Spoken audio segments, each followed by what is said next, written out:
Hello friends, welcome back to our YouTube channel. अभी हम लोग यहाँ पे रिलायंस इंडस्ट्रीज़ लिमिटेड की एनालिसिस करेंगे और इसमें देखेंगे कल के दिन मीन्स यहाँ पे 28 सितंबर को अपने कौन से इंपॉर्टेंट लेवल्स एंड टारगेट दिखा सकता है। इसका प्राइस एक्शन पैटर्न किस तरीके से रहेगा। अभी क्या सिचुएशन बनी है आज के दिन हम लोग देखेंगे। जैसा डिस्कशन किया था यहाँ पे इसने 2373 को ब्रेक किया है और 2360 से यहाँ पे बाउंस बैक लिया है। मैंने आपको एक पॉइंट बताया था कि अभी बहुत ज़्यादा नीचे नहीं गिरेगा, चांसेस है यहाँ से नीचे जाए उसके बाद रिवर्सल आ जाए। तो ये आपको पॉइंट यहाँ पे पता चल रहा होगा। प्लस मैंने लॉजिक बताया था आपको, बहुत दिनों से गिर रहा है तो यहाँ से बाउंस बैक आना बहुत ही आराम से आ सकता है। ठीक है, इसकी ज़्यादा प्रॉबिलिटी है इसमें। 2415 को ब्रेक भी किया है और 2423 का टारगेट भी यहाँ पे हम लोग को दिया है। उसके बाद अगेन आगे नीचे की ओर यहाँ पे क्लोजिंग दिया है, क्योंकि अभी यहाँ पे गैप डाउन ओपनिंग हुआ था तो हम सभी को पता चल रहा होगा कि अगर गैप डाउन ओपनिंग होता है तो ये जो पॉइंट होता है ये एक रेजिस्टेंस की तरह एक्ट करता है। तो ये सारी पॉइंट्स आप बार बार देखेंगे तो आपको याद हो जाएंगे और लिख के रखेंगे तो बहुत ही अच्छी बात है।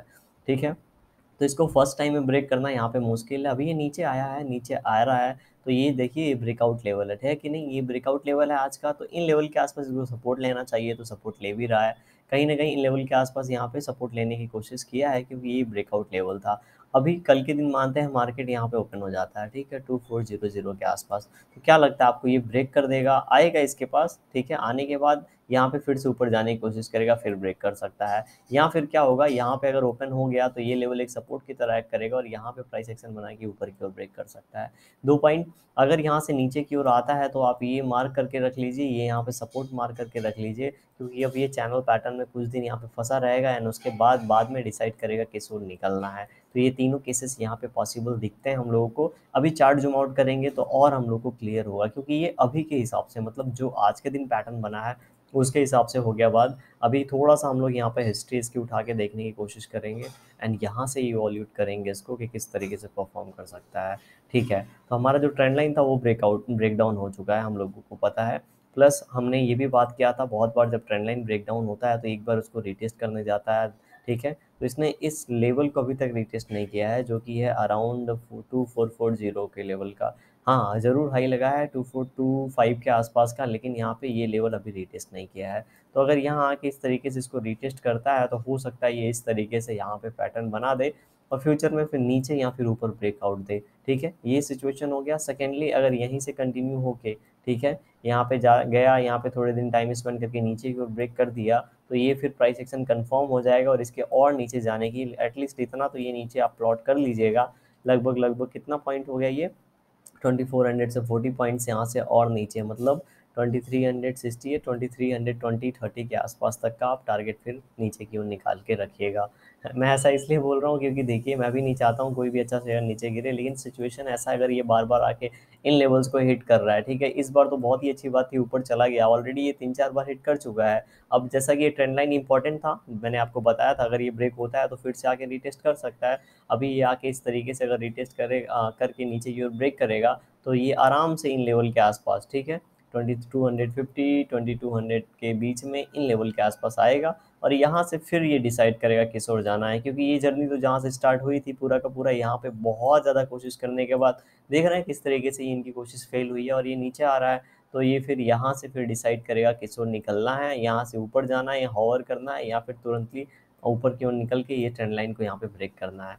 राइट, तो हम लोग क्या करें अभी दोस्तों, वन डे टाइम फ्रेम पे एक बार देख लें कैंडलस्टिक पैटर्न। चलिए देख लेते हैं। इतने में आपको अगर वीडियो पसंद आई होगी तो लाइक ज़रूर करिएगा।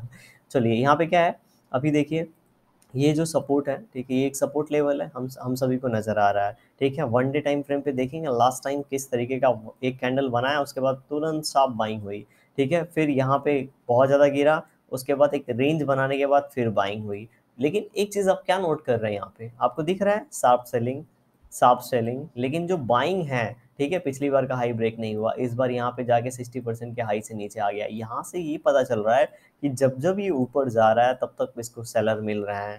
ठीक है, तो ये बहुत तेजी से नीचे गिर रहा है, इस ओर भी देखेंगे इस बार भी बहुत तेजी से नीचे गिर रहा है, ऊपर जा रहा है तो ये सस्टेन नहीं कर पा रहा है। तो जिस दिन भी इसने ये अपना वाला ट्रेंड लाइन ब्रेक कर दी दिया, बट हाँ सॉरी, जिस दिन भी अपना ये ट्रेंड लाइन इसने ब्रेक कर दिया उस दिन समझिएगा ये यहाँ से 2800 वाला लेवल टच कर देगा, क्योंकि बहुत बार फेल हो चुका है। निफ्टी में सेम केस हुआ था, बहुत बार ये नीचे की ओर आ रहा था जब निफ्टी और बैंक निफ्टी यहाँ पे ब्रेक किए इन लेवल्स को, तेजी से ऊपर की ओर गए और ऑल टाइम हाई को टच कर दिए, है कि नहीं। तो इसमें भी वो चीज़ हो सकती है, लेकिन आने वाले समय में अभी हम लोग कुछ नहीं बोल सकते जब तक कि प्राइस एक्शन स्टैब्लिश नहीं होता। आप बोलेंगे सर यहीं खरीद लेते हैं ना, यहाँ क्यों खरीदेंगे। देखिए ये प्ले करेंगे तो आप ब्रेकआउट प्ले करेंगे, आपका एसएल ये होगा, टारगेट बड़ा हो सकता है। यहाँ पे प्ले कर रहे हैं तो आप सपोर्ट प्ले कर रहे हैं, लेकिन ये सपोर्ट मेरे लिए थोड़ा सा वीक हो चुका है, ठीक है। तो आप यहाँ प्ले करते हैं तो आपका टारगेट आपके एसएल के हिसाब से होता है, तो आप देखिए आपको किस तरीके से यहाँ पे किस सिस्टम के हिसाब से प्ले करना है।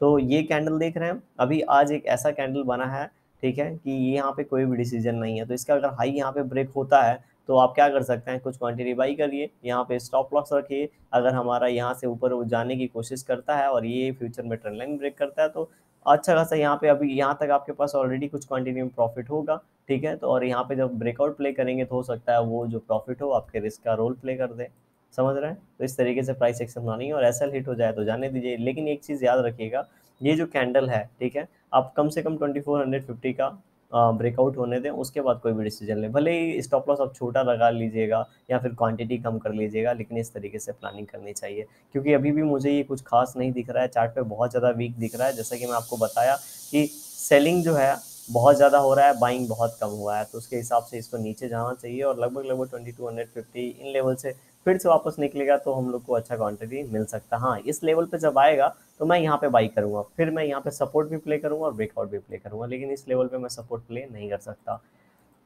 अभी क्या करते हैं, 15 मिनट टाइम फ्रेम पे चलें एंड वहाँ पे हम लोग लेवल्स देख लेते हैं। अगेन वीडियो को पसंद आ रही होगी तो ज़रूर लाइक करेंगे, चैनल पे नए होंगे सब्सक्राइब कर सकते हैं आप।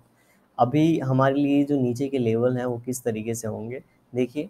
अगर ये अभी लगभग लगभग 2373 को ब्रेक करेगा तो एक ही टारगेट हम लोग नीचे की ओर रखेंगे 2360 का। ऊपर की बात करेंगे तो ऊपर एक टारगेट हम लोग को ऑलरेडी आज हिट करके नीचे की ओर निकल गया है। तो अगर ये ऊपर की ओर यहाँ पे लगभग लगभग 2428 को ब्रेक करेगा तो ऊपर की ओर भी हम लोग एक ही टारगेट रखेंगे 2440 का।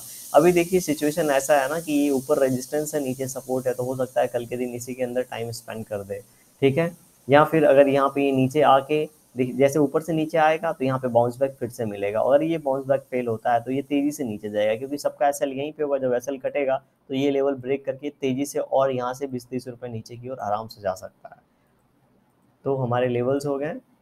कोई भी डिसीजन आप लें उसके पहले खुद की एनालिसिस जरूर कर लें, कितना रिस्क लेना है, क्या करना है, उसके बाद ही डिसीजन लें।